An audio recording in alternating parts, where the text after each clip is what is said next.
A paz do Senhor, seja bem-vindo a mais uma aula aqui do EBD em Foco. Eu me chamo Herberson e nesta aula eu vou ministrar agora a lição número 3, que traz como título o batismo no Espírito Santo. Estamos estudando a revista da CPAD, que fala sobre pentecostalismo, e esse tema, batismo com o Espírito Santo, é o tema mais importante para o movimento pentecostal. A interpretação do batismo do Espírito Santo, o momento que o batismo acontece, é fundamental aí, né, para diferenciar as igrejas pentecostais das igrejas tradicionais. A gente vai observar nessa aula que vamos falar disso mais na frente, mas já adiantando, as igrejas evangélicas, onde realmente prega o verdadeiro evangelho, onde tem crente de verdade, essas igrejas, elas todas acreditam no Espírito Santo, acreditam que o Espírito Santo é divino, que é uma pessoa, faz parte da Trindade, acredita na ação sobrenatural do Espírito Santo. O Espírito Santo convence o homem do pecado, o Espírito Santo habita em todos os crentes. Muitos crentes pentecostais, quando olham para os crentes tradicionais, pensam que os tradicionais não acreditam no Espírito Santo, mas não é bem assim. Tá? Eles acreditam sim no Espírito Santo, eles acreditam no poder do Espírito Santo, e uma grande parte deles acreditam na atualidade dos dons. Tá? Então a gente vê que crentes tradicionais e crentes pentecostais têm muito em comum com relação à doutrina do Espírito Santo. A principal diferença entre eles vai ser o momento do batismo, o Espírito Santo, e a evidência do Espírito Santo, que no caso que os crentes pentecostais acreditam que o momento do batismo é depois da conversão, tá? É uma segunda bênção. E os tradicionais acreditam que o batismo do Espírito Santo é na hora da conversão. Então essa é uma diferença. A outra diferença é o dom de línguas como evidência. Os pentecostais vão defender a ideia de que as línguas são uma evidência do batismo com o Espírito Santo. E os tradicionais vão dizer que não existe um dom específico para, né, falar que a pessoa foi batizada com o Espírito Santo. Não tem um dom, uma evidência específica. E a gente vai falar disso com mais detalhes no decorrer dessa aula e também, né, no vídeo de destaque. Assim, o EBD em Foco produz um conteúdo extra comentando a lição, eu chamo de vídeo de destaque. Às vezes a gente tem algum problema técnico, não grava o vídeo, mas grava um áudio. Então quem está no nosso grupo do WhatsApp, quem está aí acessando o site ebdenfoco.com, quem baixou o nosso aplicativo, está acessando esse conteúdo. Então acesse aí ebdenfoco.com, baixe nosso aplicativo, que além desses vídeos, áudios que eu posto, a gente tem também slides em PowerPoint. Esse slide você pode usar na sua igreja. A gente tem o subsídio em PDF também. E a gente tem vários conteúdos a mais aí, extra, complementando a lição, tá? O conteúdo complementar. Então você pode acessar ebdenfoco.com, que vai ser uma bênção na sua vida, tá? Tem muito conteúdo bom lá de qualidade para você. Então vamos lá, né? Então a gente vai detalhar mais esse conteúdo no vídeo de destaque. A gente tem esse vídeo de destaque, vai ser detalhado, assim, lá a gente vai ter uma abertura maior com relação ao tempo e também com relação à abordagem que eu faço no vídeo de destaque. E nesse vídeo aqui eu vou seguir a lição, mas eu vou me aprofundar também nesses pontos que não estão dentro da lição, vamos falando também, né, dessas outras visões que diferenciam aí, né, os crentes tradicionais dos pentecostais, que é a questão do batismo do Espírito Santo. Então, um outro conteúdo que eu quero reforçar é o nosso treinamento para professores da EBD, está dentro do nosso site ebdenfoco.com e também do nosso aplicativo.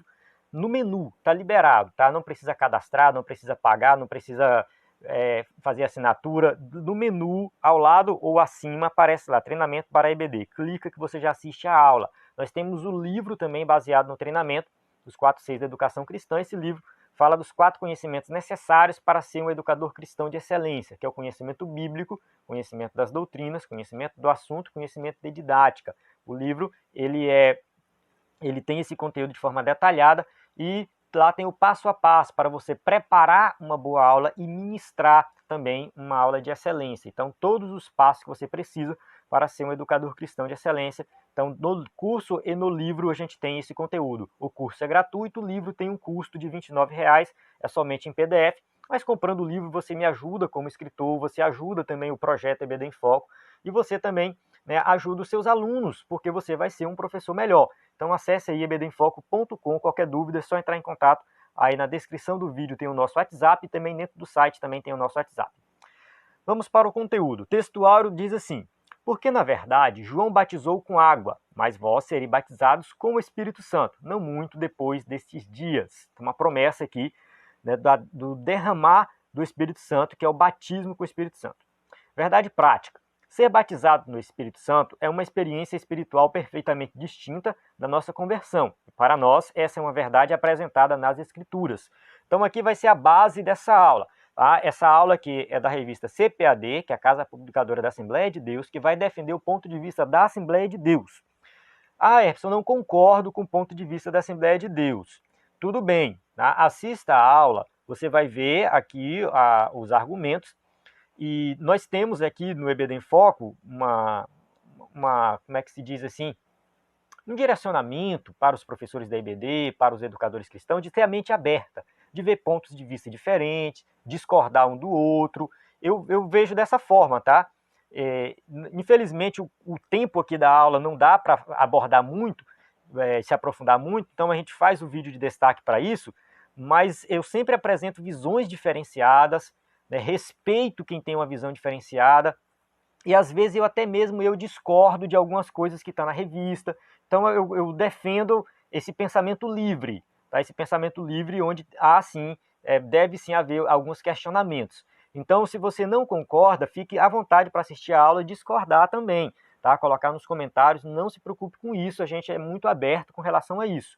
Então a gente vai, né, defender aqui essa visão da Assembleia de Deus, mas a gente vai apresentar também as outras visões. A leitura bíblica em classe se encontra em Atos 2, de 1 a 13, a gente pula aqui para ganhar tempo no vídeo, mas é um conteúdo muito importante e essa leitura, né, fazer essa leitura de forma detalhada, e nós, durante o vídeo, nós vamos voltar nela, né, falar dessa leitura. Vamos para a nossa introdução. O pentecostalismo é uma reação contra uma estrutura formal e exageradamente intelectualizada do comportamento cristão. Então o pentecostalismo ele foi na contramão do que estava acontecendo aí no século XIX, século XX.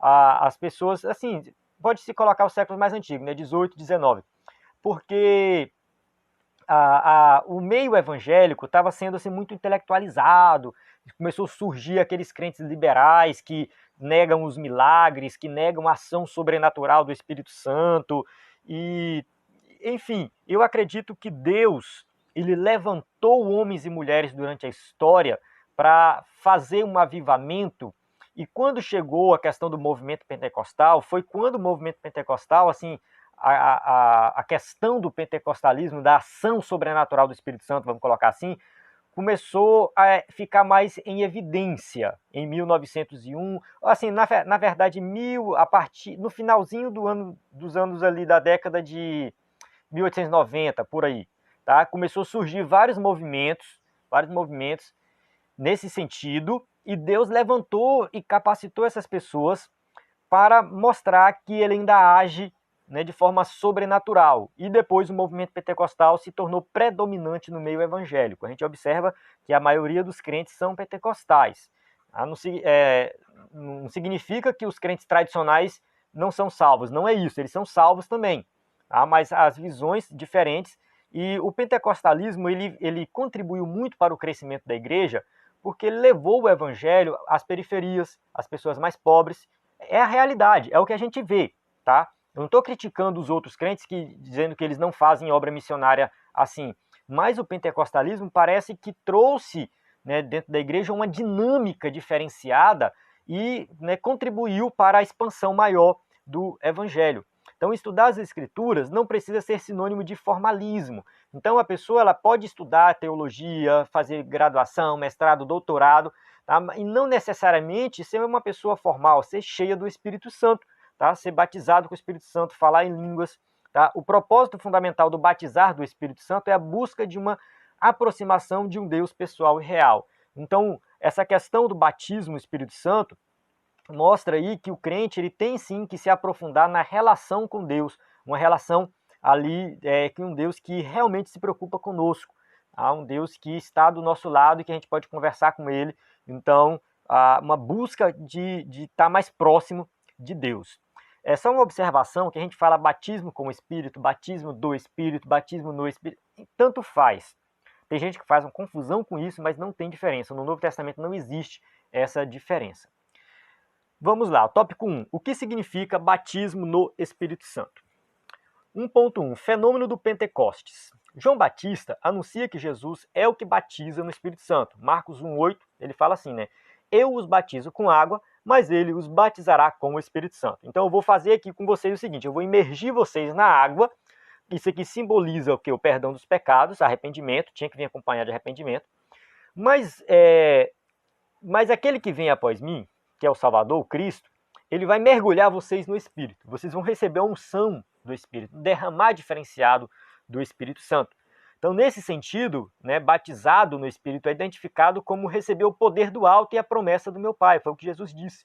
Então, recebereis o que? Poder do alto, um poder sobrenatural, que vai marcar aí o começo de uma nova era do povo de Deus, né, a inauguração da igreja. Então, muitos teólogos vão dizer que a igreja foi inaugurada ali, em Atos 2, né? Muitos dizem que a igreja vem desde o Antigo Testamento, mas a gente vai seguir essa linha de raciocínio, que a igreja foi inaugurada ali em Atos 2, com o derramar do Espírito Santo, né, que marcou essa transição da história da redenção, do Antigo para o Novo Testamento, né, e começou uma nova era na igreja. Os discípulos deveriam esperar o seu cumprimento em Jerusalém. Então a ordem de Jesus é que eles ficassem em Jerusalém, tá? E ali eles receberiam o poder do alto. Não há dúvida de que a descida do Espírito Santo no dia de Pentecoste é uma referência a esse batismo. Então, o dia de Pentecoste foi o dia que eles se reuniram, tá, ali para receber esse poder do alto, que Jesus falou para eles ficarem ali esperando. O Espírito Santo desceu sobre eles e mostra que ali foi o cumprimento dessa promessa que Jesus fez. Tá? E João Batista já tinha profetizado também. Chegamos a essa conclusão também, que a explicação é pela explicação do apóstolo Pedro aos demais apóstolos. Pedro, ali em Atos 11, 15 e 16, falando dos acontecimentos na casa de Cornélio. Ele fala assim, ó, quando comecei a falar, o Espírito Santo desceu sobre eles, como nós no princípio. Então me lembrei do que o Senhor tinha dito. João batizou com água, mas vocês serão batizados com o Espírito Santo. Então o batismo com o Espírito Santo, né, ele aconteceu ali, naquele momento, ali da conversão, né, da casa de Cornélio, e Pedro usa esse acontecimento para falar que foi a mesma coisa que aconteceu lá em Atos 2, quando o Espírito Santo foi derramado pela primeira vez sobre eles. Então a gente vê que é um acontecimento que vai se repetir. Tá? Ele aconteceu uma vez e continua acontecendo. Em Atos 2, fala que eles ficaram cheios do Espírito Santo e começaram a falar em outras línguas, conforme o Espírito os capacitava. Cheio do Espírito Santo aqui é uma referência ao batizado no Espírito Santo. Mas assim, cheio no Espírito Santo também pode significar uma vida de plenitude e fervor no Espírito. Em Atos 7,55 a gente tem o caso de Estevão, que estava aqui, cheio do Espírito Santo, levantou os olhos para o céu e viu a glória de Deus e Jesus de pé à direita de Deus. Então aqui tinha um homem cheio do Espírito Santo, que mesmo sendo apedrejado, continuou firme em Cristo, não negou a Cristo. Por quê? Porque estava cheio do Espírito. Jesus viveu uma vida cheia do Espírito. Tá? O texto de Lucas 4,14 diz ali que quando Jesus retornou ali da tentação do deserto, ele estava o quê? No poder do Espírito, e ele realizou muitos milagres. Lucas 1,41 fala de Isabel, que estava cheia do Espírito Santo, né, e proferiu palavras de bênçãos a Maria. A gente vê Zacarias também, em Lucas 16,7, na verdade, Lucas 1,67, corrigindo, Lucas 1,67 até o 79. Zacarias foi cheio do Espírito Santo e profetizou. Tá? Atos 4,31 fala que Pedro foi cheio do Espírito Santo e pregou. Então a gente observa que ser cheio do Espírito Santo, né, envolve também uma vida de plenitude e de ação no reino de Deus. Então é isso que, né, Deus espera de nós, que nós sejamos o quê? Cheios do Espírito Santo para fazer a obra dele. 1.2. Duas bênçãos distintas. O Espírito habita em todos os crentes em Jesus, sejam eles pentecostais ou não. Então aquilo que eu falei no começo. Todos os crentes verdadeiros têm o Espírito Santo, seja um crente da Assembleia de Deus, da Batista, da Presbiteriana, da Metodista, Luterano, não importa. É crente em Jesus Cristo, é salvo, tem o Espírito Santo. 1 Coríntios 3,16 fala: vocês não sabem que são santuário de Deus e que o Espírito de Deus habita em vocês? Então, assim, isso aqui é uma prova, né, bíblica de que o crente salvo, verdadeiro salvo, ele tem o Espírito Santo. O Espírito Santo habita dentro do crente. Tá? Quem não tem o Espírito não é cristão. Romanos 8:9. Entretanto, vocês não estão sob o domínio da carne, mas do Espírito, se de fato o Espírito de Deus habita em vocês. E se alguém não tem o Espírito de Cristo, não pertence a Cristo. Então aqui está bem claro que aquele que não tem o Espírito Santo não é salvo, é um ímpio. Tá? Somente os salvos que têm o Espírito Santo. Então sabemos que a experiência de ser batizado com o Espírito Santo é distinta da conversão. Por quê? Porque no momento da conversão, o crente recebe o Espírito Santo para habitar nele. A gente vê essas passagens de Coríntios aí. Então, Coríntios, Romanos, né, deixa bem claro. Nós recebemos o Espírito Santo no momento da conversão. O batismo com o Espírito Santo é um revestimento de poder que vem após a conversão. Qual é a base para isso? Tá? Vamos lá. Os discípulos, eles já tinham a vida eterna e já eram salvos antes do Pentecoste. João 20:22, Jesus sopra o Espírito Santo sobre eles, recebe o Espírito Santo. Lá quando eles estavam presentes no cenáculo, esperando a descida do Espírito Santo, todos ali eram crentes, né? Não há dúvida disso, o comportamento deles, enquanto eles estavam na terra, Jesus estava na terra com eles, é um comportamento de crente. Tudo bem que muitos deles ainda estavam com medo, eram meio que medrosos ali, principalmente porque Jesus tinha morrido, e eles ficaram com medo e tal, mas eles eram crentes, eles eram salvos. A fé deles podia ser pequena, mas eles tinham fé em Jesus. Então eles eram salvos. Então quando eles receberam o batismo com o Espírito Santo, eles já eram crentes salvos em Jesus Cristo. A gente tem um outro acontecimento em Atos que fala do derramado do Espírito Santo, que foi no caso de Filipe em Samaria. Primeiro Filipe pregou o evangelho, Atos 8:12. No entanto, quando Filipe lhes pregou as boas novas do reino de Deus e do nome de Jesus Cristo, creram nele e foram batizados, tanto homens quanto mulheres, batizados nas águas. Em Atos 8:17, já foi Pedro e João que chegaram lá, perceberam o quê? Que eles tinham crido no evangelho, aceitaram Jesus como Salvador, foram batizados nas águas, mas ainda não tinham recebido o batismo do Espírito Santo. Aí fala assim, então Pedro e João lhes impuseram as mãos e eles receberam o Espírito Santo. Então a gente observa que a bênção de receber o Espírito Santo de forma sobrenatural, porque aqui foi um derramar sobrenatural do Espírito Santo na vida deles. O versículo 18, né, depois vem dizendo que Simão queria comprar, né, de Pedro aquele poder e tal, ele queria também impor as mãos. Por quê? Porque ele observou que tinha algo diferente tinha acontecido, né? Aquele Simão lá, o mágico, né? Então, no caso, a gente observa o quê? Que houve um derramar sobrenatural do Espírito Santo na vida dos samaritanos após a conversão.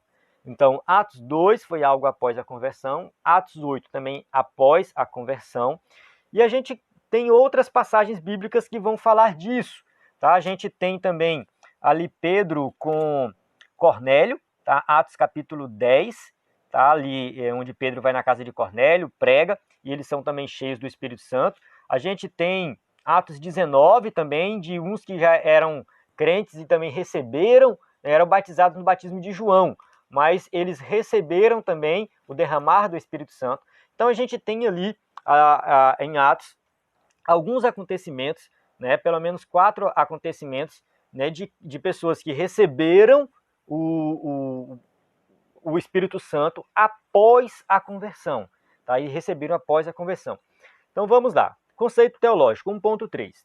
Ser batizado no Espírito Santo inicia o crente no serviço e não na salvação. Então a ideia do batismo com o Espírito Santo é para que o crente tenha capacitação para pregar o evangelho, para fazer a obra de Deus, ele seja um crente realmente cheio do Espírito. Jesus falou isso, eu lhes envio a promessa de meu Pai, mas fiquem na cidade até serem revestidos do poder do alto. Lucas 24:49. Então Jesus já tinha dado a orientação para os discípulos pregar o evangelho a toda criatura. Mas antes de vocês irem pregar o evangelho, vocês vão primeiro receber o poder do alto. Então trata-se de uma experiência que ocorre após ou junto à regeneração. Olha só, receber o Espírito Santo, ele pode ser também, o batismo com o Espírito Santo, pode ser no momento da conversão. mas não é a regra, tá? Pode ser no momento da conversão. A gente tem o caso de Paulo, né? Paulo, ali com Ananias, né, fala assim, ó, então Ananias entrou na casa, impôs as mãos sobre Saulo e disse, irmão Saulo, o Senhor Jesus, que lhe apareceu no caminho, por onde você vinha, enviou-me para que você volte e vê e seja cheio do Espírito Santo. Volte a ver, né? Só corrigindo aqui, volte a ver e seja cheio do Espírito Santo. Então, Atos 9:17. A gente tem aqui que Paulo, ele já tinha encontrado com Jesus, ele já tinha se convertido, e nesse momento aqui, né, vai ali Ananias para que ele volte a enxergar e seja cheio do Espírito Santo. Atos 10, 44, 45 foi na casa de Cornélio. Já foi durante a pregação de Pedro que eles foram cheios do Espírito Santo. Ó, enquanto Pedro ainda estava falando essas palavras, o Espírito Santo desceu sobre todos os que ouviam a mensagem. Os judeus convertidos que vieram com Pedro ficaram admirados de que o dom do Espírito Santo fosse derramado sobre os gentios. Então, a gente tem lá em Atos 2 o quê? O derramar do Espírito Santo sobre aqueles crentes que acompanharam Jesus. Agora, em Atos 8, a gente tem o derramar do Espírito Santo sobre os samaritanos. E agora, em Atos 10, a gente tem o derramar do Espírito Santo sobre os gentios. Tá? Todos eles, né, foram cheios do Espírito Santo e falaram em outras línguas, profetizaram, teve outras evidências também, outros dons. A gente observa que, nesse caso aqui, eles foram cheios do Espírito Santo, batizados do Espírito Santo, antes de batizar nas águas. Então, é uma evidência de que o crente pode sim ser batizado com o Espírito Santo sem ser batizado nas águas. Por quê? Porque a premissa básica para ser batizado do Espírito Santo, para ser salvo, é crer em Jesus como Salvador. O batismo, ele vem numa situação depois, né, onde a pessoa confirma isso. A aula aqui não é sobre batismo nas águas, mas a gente não está dizendo que a pessoa não deve batizar nas águas, porque se a pessoa aceita Jesus e recusa o batismo nas águas, ela não aceitou Jesus. Tá? Ela está recusando, né, algo básico do cristianismo. Então ela recusa Cristo. Tá? Ao recusar o batismo nas águas, ela recusa Cristo automaticamente. Então o crente tem que ser batizado nas águas. Mas tem pessoas que aceitam Jesus como Salvador e antes de ser batizado nas águas, ele é batizado no Espírito Santo. Antes de ser batizado nas águas, porque não tem batismo todo dia na igreja. A gente chega no culto de domingo, prega o evangelho, a pessoa se converte. Aí só tem batismo daqui 3, 4 meses. Significa que essa pessoa não é salva? Não, ela é salva, porque ela aceitou Jesus como Salvador. Ela já pode receber, sim, a unção do Espírito Santo. O Espírito Santo já habita nela. E quando chegar ao batismo, ela não vai recusar o batismo das águas, ela vai batizar. Então, todas as promessas sobre o batismo do Espírito Santo se cumprem integralmente no derramamento de Pentecostes e continuam até a atualidade. Então, não foi só para a igreja primitiva o batismo do Espírito Santo, ele foi, né, dado para todos. Cremos e ensinamos que tal experiência Deus disponibilizou para todos os crentes em todos os lugares e todas as épocas. Atos 2:39 deixa isso bem claro, pois a promessa é para vocês, para seus filhos, para todos os que estão longe, para todos os que quantos o Senhor, o nosso Deus chamar. Então a promessa não ficou restrita apenas aos crentes do Antigo Testamento ali da igreja primitiva, né, daquele período de transição, né? Eu falei Antigo Testamento corrigindo aqui. O período de transição do Antigo para o Novo Testamento, da igreja primitiva, a promessa não foi somente para eles, mas a promessa é para nós também. Tópico 2. O propósito no batismo do Espírito Santo. Só uma observação, eu vou abrir um parênteses aqui antes de entrar no tópico 2, falar aqui um pouco das igrejas tradicionais que interpretam diferente a questão do batismo do Espírito Santo. Tá? Eu vou me aprofundar disso depois no vídeo de destaque, mas o que eu posso falar aqui por enquanto? É que eles acreditam, baseado em 1 Coríntios 12:13, tá? 1 Coríntios 12:13, você pode acompanhar, eu vou ler aqui, sem mostrar no slide, mas você pode ouvir aí e acompanhar na sua Bíblia, que fala assim, ó, pois em um só corpo, todos nós fomos batizados, em um único Espírito, quer judeus, quer gregos, quer escravos, quer livres, e a todos nós foi dado beber de um único Espírito. Então aqui, de acordo com esse versículo, que ele fala que todos nós fomos batizados em um único Espírito. Então aqui está o batismo no Espírito Santo. E está dizendo que todos foram, todos os salvos. Então eles usam essa passagem de Coríntios para defender a ideia de que o batismo no Espírito Santo acontece no momento da conversão. Quando a pessoa aceita Jesus, ela já é batizada no Espírito Santo. Então traz a ideia de que ela foi imersa no Espírito Santo. Então essa é a interpretação deles, tá? A interpretação dos crentes tradicionais é que o batismo no Espírito Santo não é uma bênção que vem após a conversão, mas é uma bênção que acontece no momento da conversão. Essa é a visão deles. E eles também têm uma interpretação para as passagens aí de Atos 2, 8, 10 e 19, que fala do derramar do Espírito Santo após, né, a conversão. A gente observa aí que, segundo eles, né, segundo a interpretação deles, esses acontecimentos, eles simplesmente foram o quê?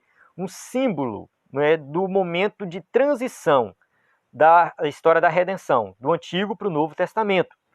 Então, como Deus estava fazendo essa transição, aconteceu esse derramar sobrenatural, que foi na ordem: crentes que seguiam Jesus, judeus convertidos, depois samaritanos, depois gentios e depois crentes, né, que só tinham conhecimento do batismo de João, lá em Atos 19. Então eles dizem que, né, aquilo foi só para a igreja primitiva, somente para aquela época, para simbolizar esse momento de transição, e que hoje não acontece mais. Então, segundo eles, o batismo no Espírito Santo é algo que acontece no momento da conversão, e não necessariamente a pessoa fala em línguas quando recebe. Tá, são duas visões diferentes, tá? Que tem pontos fortes e tem pontos fracos. A visão pentecostal, que eu mostrei aqui no primeiro tópico da aula, foi justamente a visão de que todos os momentos que Deus derramou o Espírito Santo e as pessoas falaram em línguas ou profetizaram, esses momentos aconteceu com pessoas que já eram convertidas, tá? Depois da conversão, ou no momento da conversão. Mas parece que é o quê? Uma bênção distinta. Fica claro, na verdade, parece não, fica claro que é uma bênção distinta.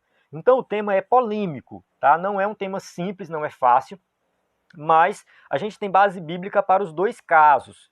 Realmente, a 1 Coríntios 12, 13, né, pode trazer um pouco de dificuldade para os pentecostais, tentar explicar esse versículo, porque deixa bem claro que todos os crentes são batizados com o Espírito. Então fica uma incógnita aí, tá? Mas de todo jeito, o que eu observo, tá? Independente do debate teológico, aquela pessoa que é crente, que busca mais, que ora mais, que tem um fervor cristão maior, essa pessoa ela vai estar mais capacitada para fazer a obra de Deus. Então, esse revestimento de poder, essa unção, ela vai acontecer na vida do crente se ele buscar. Tá?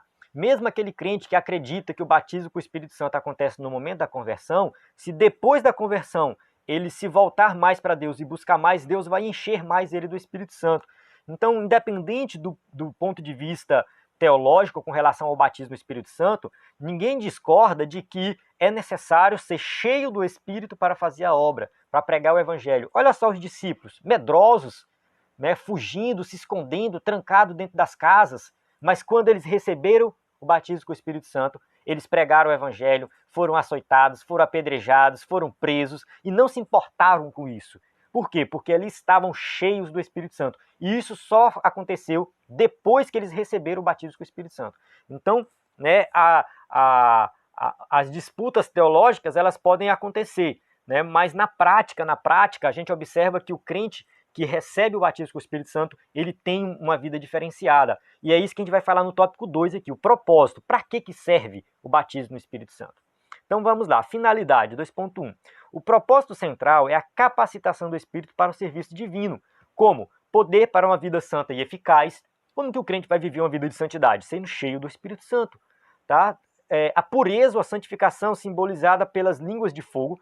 Vale ressaltar, fazer uma correção aqui, que o texto bíblico não diz línguas de fogo, diz línguas como que de fogo. É uma comparação, uma metáfora, o que isso quer dizer, os teólogos divergem, tá? Sobre o que significa de fato língua como que de fogo.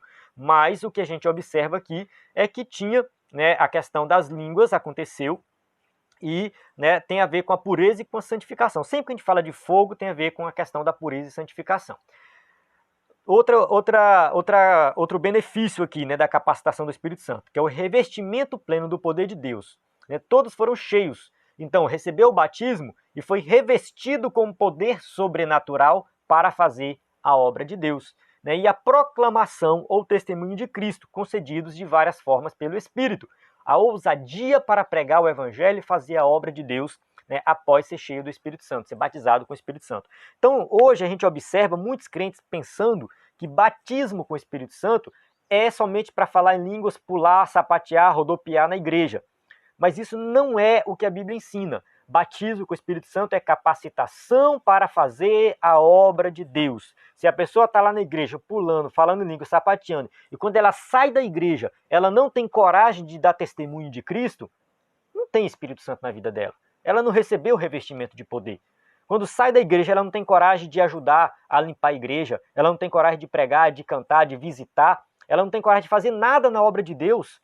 Será que essa pessoa realmente tem o Espírito Santo? Então a gente tem que começar a questionar isso aí, tá? Porque o revestimento de poder, ele vem para nos capacitar para o serviço. Então essa é a ideia, esse é o propósito do batismo com o Espírito Santo. 2.2, a capacitação do Espírito. É do conhecimento da maioria, né, que a ideia do termo batismo é imersão, tá? Ser batizado significa ser mergulhado. Então tem o batismo nas águas, batismo no Espírito. Então é a imersão no poder do Espírito. As expressões como derramar o Espírito sobre os irmãos e as irmãs, serem cheios do Espírito, essas expressões, elas podem lançar luz sobre o propósito da promessa do batismo do Espírito Santo. Então qual é o propósito dessa promessa? Para que nós possamos o quê? Ter o Espírito Santo sobre nossa vida de forma sobrenatural, de forma extraordinária. A gente falou na aula anterior da questão lá do Espírito Santo no Antigo Testamento, que capacitava para liderar, capacitava para fazer obras artísticas, capacitava para profetizar, mas era algo muito pontual, era assim escolhido a dedo, né? Deus escolhia Davi, Deus escolhia Elias, Deus escolhia um ou outro ali para receber essa unção, e de forma muito limitada também, tá? De forma muito assim, colocar aqui para isso, e depois Deus até tirava isso, como aconteceu no caso de Saul. Ele perdeu aquela unção que ele tinha recebido para liderar. Agora no Novo Testamento a gente tem algo totalmente diferente. É um derramar, é um ser cheio, é algo sobrenatural, acessível a todos os crentes. Então a gente tem uma diferença muito grande da atuação do Espírito Santo no Antigo e no Novo Testamento. No Antigo era algo muito restrito, no Novo é para todos os crentes. Então ser imerso significa capacitação, isto é, receber a revelação do mistério de Deus. Efésios 3,5 diz isso, fala assim, ó, esse mistério não foi dado a conhecer aos homens de outras gerações, mas agora foi revelado pelo Espírito aos santos apóstolos e profetas de Deus. Então, como é que nós conseguimos entender o mistério da salvação, que é a revelação do plano salvífico de Deus, de Cristo morrer na cruz do Calvário? É pelo Espírito. Esse mistério foi revelado pelo Espírito. Poder para testemunhar Jesus, tá? Mas receberão poder quando o Espírito Santo descer sobre vocês, e serão minhas testemunhas em Jerusalém, em toda a Judéia e Samaria e até os confins da terra. Então esse poder para testemunhar Jesus, pregar o Evangelho, também vem do Espírito Santo. Para profetizar, Atos 11:28, fala assim, ó, um deles, Ágabo, levantou-se e pelo Espírito predisse que uma grande fome sobreviria a todo o mundo romano, o que aconteceu durante o reinado de Cláudio. Então a gente vê o quê? O Espírito Santo profetizando, ali usando Ágabo para profetizar. Até eu coloquei aqui uma imagem para relatar aqui, né, quem está assistindo a aula pelo vídeo, né, uma imagem onde Ágabo também profetiza para Paulo, né, que ele seria preso, amarrado e tudo mais. Então a gente tem essa ação sobrenatural do Espírito Santo sobre esse profeta, tá, que é pelo Espírito, tá, poder, né, para realizar milagres, né, pelo poder de sinais e maravilhas e por meio do poder do Espírito de Deus. Assim, desde Jerusalém e arredores até o Ilírico, proclamei plenamente o Evangelho de Cristo.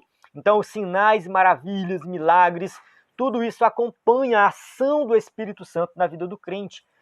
Hoje a gente observa alguns teólogos, algumas igrejas que são cessacionistas. Eles dizem que essa ação sobrenatural do Espírito Santo aconteceu somente na igreja primitiva e não acontece mais hoje. Mas não é verdade isso, né? Hoje nós também precisamos de milagre. Hoje nós precisamos também da ação sobrenatural do Espírito Santo na operação de maravilhas. Então, esses teólogos cessacionistas, eles são minoria hoje. Até mesmo os crentes teólogos mais tradicionais acreditam na ação sobrenatural do Espírito Santo nos dias de hoje. A gente tem, por exemplo, John Piper, Hernando Dias Lopes, dentre outros teólogos que são, né, presbiterianos, mais tradicionais, mas acreditam ainda na ação sobrenatural do Espírito Santo nos dias de hoje para realizar milagres, né? Eu já vi até o Augusto Nicodemos falando que ele expulsou demônios, tá? Contando um testemunho lá, uma situação que ele teve que expulsar demônio de uma menina. Então a gente vê que, né, o crente, hoje, até teólogos e crentes tradicionais, que não acreditam no batismo do Espírito Santo da mesma forma que os pentecostais acreditam, a Assembleia de Deus acredita, mas eles acreditam na ação sobrenatural do Espírito Santo, nos dons espirituais. A gente já vai falar de dons mais na frente. Por quê? Porque isso realmente é uma verdade bíblica. É o Espírito Santo que capacita para realizar milagres e maravilhas. 2.3. Uma necessidade real e atual. O Espírito Santo veio no dia de Pentecostes porque os discípulos precisavam que sua mensagem fosse revestida de poder para salvar os pecadores. Lucas 24, 47 a 49 diz: e que em seu nome seria pregado o arrependimento para perdão de pecados, e todas as nações, começando por Jerusalém. Vocês são testemunhas dessas coisas. Eu lhes envio a promessa de meu Pai, mas fiquem na cidade até serem revestidos do poder do alto. Então aqui a gente observa, mais uma vez, aquela passagem onde Jesus fala que nós devemos pregar às nações, levar o evangelho a todos, mas antes disso, ser revestido de poder. Esse revestimento fez com que a mensagem de Pedro ali, né, onde ele foi usado pelo Espírito Santo, e milhares e milhares de pessoas se converteram, tá? Milhares de pessoas se converteram através da pregação de Pedro. Então aquele Pedro medroso, aquele Pedro que afundou na água lá porque tinha pouca fé, aquele Pedro que negou Jesus, aquele Pedro que tinha voltado a pescar depois que Jesus, né, morreu ali, né, aquele período ali que Jesus morreu e ressuscitou, ele já tinha voltado a pescar e Jesus vai lá conversar com ele. Então aquele Pedro, né, que parece que não ia dar em nada, pregou ali e milhares de pessoas se converteram. Como que isso aconteceu? Pelo poder do Espírito Santo. Não, como receber esse batismo? Como que eu recebo essa plenitude, essa unção aí, esse derramar do Espírito Santo? Primeiro, é o Senhor Jesus que batiza. Lucas 3,16, né? João respondeu a todos: eu os batizo com água, mas virá alguém mais poderoso do que eu, tanto que não sou digno nem de curvar-me e desamarrar as correias das sandálias. Ele os batizará com o Espírito Santo e com fogo. Então a gente observa o quê? Que Jesus batiza com o Espírito Santo. Todos os crentes devem buscar essa promessa para edificação e crescimento espiritual. Vale ressaltar aqui, mais uma vez, essa questão do batismo do Espírito Santo, que o batismo não deve ser usado para causar diferença na igreja entre crentes batizados e crentes não batizados. Tá? Tem gente que tem muito essa ideia de que eu sou batizado com o Espírito Santo, então eu sou superior àquele que não é batizado com o Espírito Santo. Não é bem assim, tá? Não é bem assim. O crente, ele tem que crescer na vida espiritual. Então o batismo no Espírito Santo pode ser mais um degrau no crescimento da vida espiritual. Mas a gente vai falar mais adiante, ser cheio do Espírito Santo envolve também fruto do Espírito. Então crescer na vida espiritual é uma coisa, batismo com o Espírito Santo é outra coisa. Então tem crente novo convertido que é batizado com o Espírito Santo. Mas tem crente antigo que ainda não recebeu o batismo, mas é um crente que cresceu na vida espiritual. Então a gente vai falar aí mais na frente, outras lições também, dessa questão do crescimento, do fruto do Espírito, do testemunho que o crente dá. Então a gente vai falar muito disso. Mas o crente ele tem que buscar mais unção e poder de Deus, tá? E tem que ver que o batismo com o Espírito Santo é capacitação para fazer a obra de Deus, para servir melhor, não para dizer que ele é superior a outras pessoas. Não existem regras rígidas do Novo Testamento para recebê-lo, pois Deus atende a casos individuais de modos diferentes, mas é necessário arrependimento sincero, fé nas promessas do batismo do Espírito Santo, oração e paciência. Então, como que você vai ser um crente cheio do Espírito Santo, batizado no Espírito Santo? Você vai se arrepender dos seus pecados, você vai viver uma vida de santidade e vai buscar, vai orar, vai ser uma pessoa mais dedicada aí nas coisas espirituais. Tópico 3. O revestimento e a evidência do batismo no Espírito. Tá? Vamos continuar aqui. Primeiro, 3.1, as outras línguas. As outras línguas, a glossolalia, do grego no caso, né? Glossolalia, são ininteligíveis. Né? São o quê? A evidência externa e física que marca o início aí do batismo com o Espírito Santo.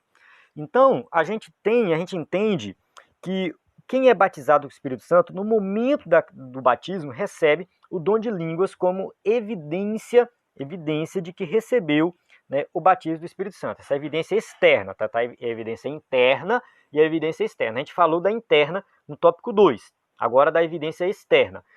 E vale ressaltar o seguinte, que esse ponto ele é um pouco divergente também. Tá? A gente vê ali nas passagens de Atos 2, Atos 8, 10 e 19, que algumas vezes tinha também profecia. Então, alguns teólogos vão dizer que não necessariamente o dom de línguas vai ser o dom que vai ser dado no batismo do Espírito Santo. Alguns teólogos vão dizer que pode ser dado outros dons. Uns vão dizer, vai ter o de línguas como obrigatório e os outros acrescentados ao de línguas. Outros vão dizer que pode ser outro dom e não de línguas. Pode receber o dom de curar, ou quem sabe pregar, enfim, outras capacitações. Isso também diverge entre os teólogos. A doutrina da Assembleia de Deus defende a ideia de que tem que ser línguas. Nesse ponto, eu particularmente, isso é um pensamento meu, tá? Diante do que eu estudei, eu discordo um pouco, tá?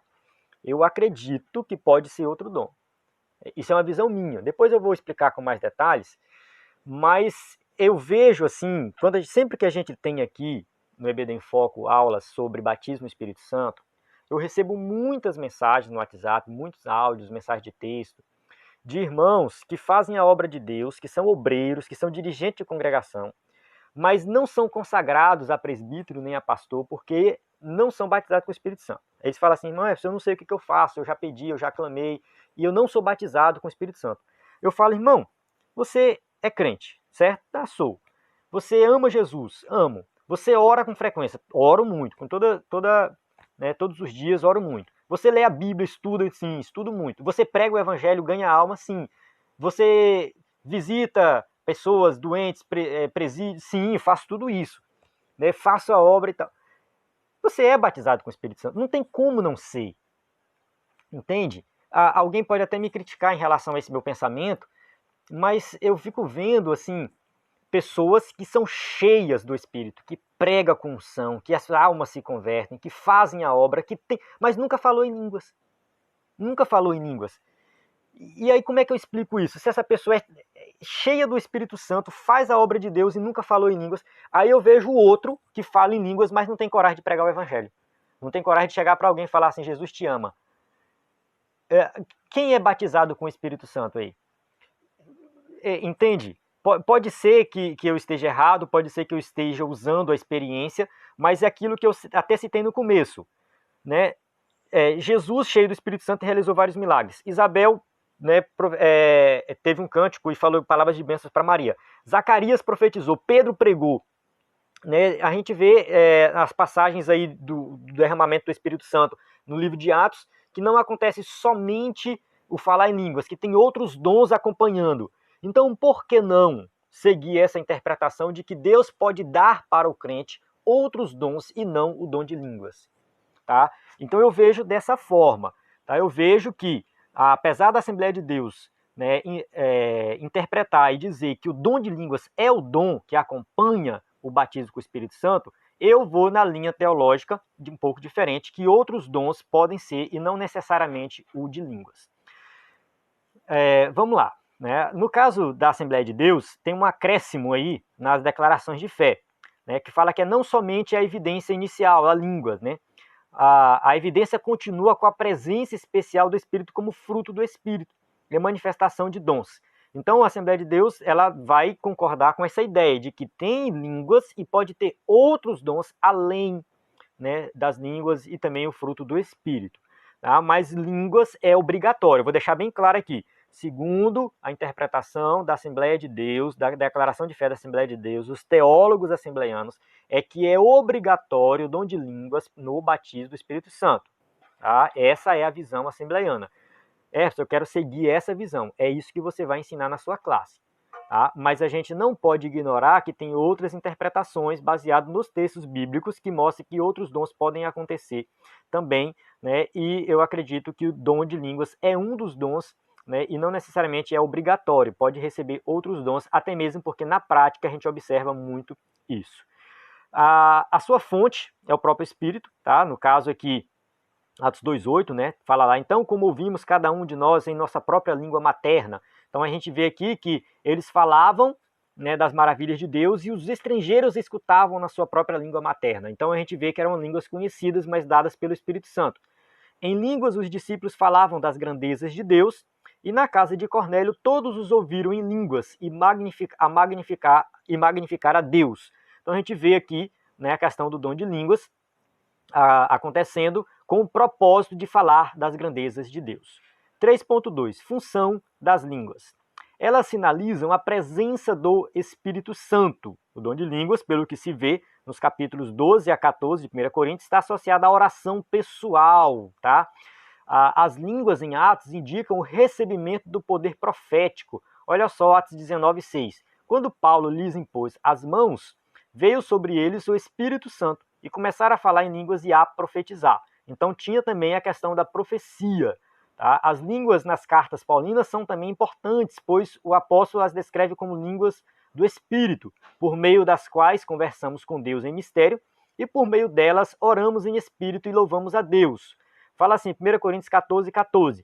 Pois se oro em língua, meu espírito ora, mas a minha mente fica infrutífera. Então parece que a questão das línguas, aquelas línguas que, né, são faladas e são línguas que não são conhecidas, né, línguas não conhecidas, línguas estranhas, como a gente diz, é um momento do espírito ali, do nosso espírito se comunicar com Deus, mas não traz essa edificação espiritual, porque até mesmo quem fala não entende. Eu vejo muita gente pregando, falando em línguas no microfone, sem sentido. Do meu ponto de vista, está querendo se amostrar, dizer que é cheio do Espírito Santo. Eu não concordo. Eu gosto muito do pregador que, quando está ali cheio do Espírito e começa a falar em línguas, ele tira o microfone da boca. Porque falar em línguas, o microfone não edifica ninguém, não edifica a igreja. Isso está muito claro em Coríntios, tá? Muito claro mesmo. Então o culto fica aquela bagunça porque um fala a língua daqui, outro fala a língua de lá, outro fala a língua de lá, ninguém entende nada. E aí? É uma comunicação com Deus, diretamente com Deus, e não é, né, para edificação da igreja, a não ser que tenha alguém que interprete. Se tiver o intérprete, maravilha, né, que seja falado em línguas e que seja interpretado. Agora, se não tem quem interpreta, né, aí é melhor ficar calado ou falar sozinho com Deus. Então essa é a orientação do Novo Testamento. Então esse dom, sem dúvida, é muito útil para a oração, as devoções pessoais e o desenvolvimento de nossa sensibilidade ao Espírito. 1 Coríntios 14:2.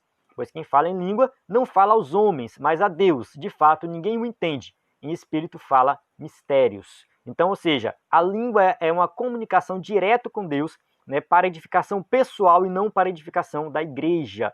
E foram as línguas que sinalizaram o batismo de Cornélio, Atos 10, 45, 46. Os judeus convertidos que vieram com Pedro ficaram admirados de que o dom do Espírito fosse derramado sobre os gentios, pois ouviam falando em línguas e exaltando a Deus. Tá? Então, assim, a gente tem aí a evidência das línguas. 3.3. A atualidade das línguas. Tá? A promessa de ser batizado no Espírito Santo é para toda a igreja. Isso engloba todos os cristãos em todos os lugares e em todas as eras. A gente já falou disso. Tá? O batismo com o Espírito Santo é para todos. Dos sinais sobrenaturais manifestos no dia de Pentecoste, com a descida do Espírito Santo, somente o falar em línguas veio para ficar. Ele se repete. O texto de Atos 10:46, né, fala assim, pois ouviam falando em línguas, exaltando a Deus, tá? Na casa de Cornélio ali. Então a gente vê que, né, esse sinal continua. Um som como de um vento veemente e impetuoso e línguas repartidas como que de fogo, é o que está no texto bíblico, ocorreram só uma vez, não se repetem nunca mais. Foi só naquele momento ali em Atos 2, tá, que o Espírito Santo desceu pela primeira vez. Então esse negócio de pregador, falar do batismo do Espírito Santo, começar a soprar no microfone, falar de vento e tal, olha só, escuta o vento, isso não faz muito sentido. Tá? Isso foi somente ali na primeira vez que o Espírito Santo foi derramado. Nas outras passagens que falam do derramamento do Espírito Santo, não observamos mais esses sinais, certo? Então a gente observa dessa forma, né, baseado no texto bíblico, né, que o dom de línguas ele é um dom que se repete. tá? A gente vê que se repete, mas não somente o dom de línguas, outros dons também se repetem. E quando a gente observa Paulo ali sendo cheio do Espírito Santo, não fala de línguas, tá? Quando Cornélio ora para Paulo e ele é cheio do Espírito Santo, não diz que Paulo falou em línguas, tá? Mas Paulo falava em línguas, ele diz isso em um outro momento.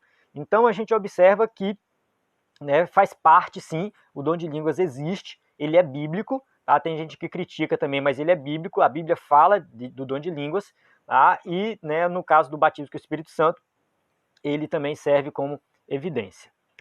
Chegamos na nossa conclusão, que diz assim: o que todo povo pentecostal precisa saber sobre o tema da lição, que ser batizado no Espírito Santo é uma experiência distinta da conversão e que capacita o crente para testemunhar de Jesus e ter uma vida cristã abundante e vitoriosa.